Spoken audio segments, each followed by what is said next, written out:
You know, I like that under 218 in the Blazers-Spurs game. Give me the Timberwolves -8 over 227.5.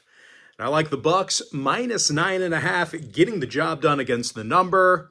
Before we go ahead and break these games down, if you want to see which one of these games on the NBA slate here today that I actually like the best, folks, I'm 4-0 my last 4 board member tier package picks on my premium site. And the good news is I've got another board member play going off here today in the NBA. And if you sign up for that membership, you're going to get access to that package each and every day for the next 30 days. And as an added bonus, you're also going to get access to all of my cheaper memberships during that time frame, absolutely free. They're going to be included with your membership. Before we go ahead and move on, just want to take a quick timeout and welcome you to my NBA free pick video here today for Thursday, November 7th, 2024. Happy Thursday to you. Hopefully you're having a great week. And of course, the weekend's almost here. We're just about there. Of course, if you're joining me for the first time here today, my name is Rock Page. I've been dishing out free sports picks on YouTube since 2016. And with that, folks, let's go ahead and dive into some free content. We're going to start off with the Blazers at the Spurs, 8 o'clock Eastern tip-off. San Antonio's -3.5, totals 218. Saw a 1-point fade of the Spurs in this one, open 4.5. San Antonio's 3-5 straight up, 4-4 against the point spread. Portland 3-5 straight up, 5-3 against the number. And I tell you what, both clubs with their fair share of problems on offense. You know, for Portland, they're making only 43% of their field goals. They're 25th in the league in point production. Meanwhile, San Antonio on the other side, they're scoring just 104 points a game themselves. Bottom 3 in shooting from beyond the arc. Now, injury-wise, Sochan, Vassell, and Jones are out for the Spurs. Meanwhile, for Portland, Sharp and Thibault, they are both inactive. 4 out of the Blazers' last 5 ball games did fall under the total. Meanwhile, San Antonio went 4-3 to the under in their last 7. I like the under 218. Next matchup, T-Wolves Bulls, 8 o'clock Eastern tip-off. Minnesota's -8, totals 227.5. We saw a 1-point move toward Minnesota, opened at 7. Minnesota 4-3 straight up, 2-5 against the point spread.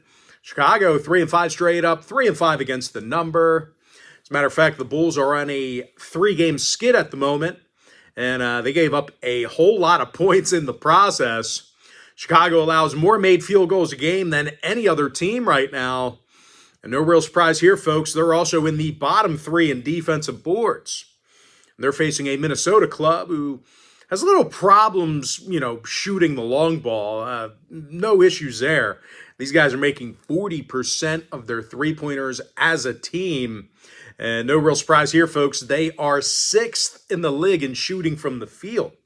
Anthony Edwards scores over 27 points a game, 45% shooting from three-land. Meanwhile, Julius Randle and Naz Reid are making over 46% of their three-pointers combined. Now, injury-wise for the Bulls, Smith, Williams, Giddey, and Levine are questionable. Ball is still out. When it comes to the total, Chicago's 5-3 to the over for the entire season. Meanwhile, 3 out of the T-Wolves' last 4 got over the total themselves. Give me Minnesota -8 over 227.5. And with that, folks, we're going to dive into our next and final breakdown for the video. Going to be in that Jazz-Bucks game, 8 o'clock Eastern tip-off. Milwaukee's -9.5, totals 228 and a hook. The Bucks are 1-6 straight up, 2-5 against the point spread. Utah 1-6 straight up, 3-4 against the number. And as bad as the Bucks have been, well, I don't think Utah really has a good chance here tonight. They're dead last in field goals, dead last in shooting the 3. And no real shock here. Utah's averaging a league worst 104 points a night. And they're facing a Milwaukee club who can still get to the cup despite their recent struggles. These guys are still 9th in the league in offensive field goal percentage. Giannis Antetokounmpo's averaging 31 points a game, dozen boards per contest. And Dame Lillard scoring over 27.5 points a night himself, shooting nearly 40% from three-land. Now, injury-wise, Beauchamp is day-to-day. Middleton's still out. Meanwhile, for Utah, Clarkson, Markkanen, and Collier are questionable for them. Give me the Bucks, -9.5.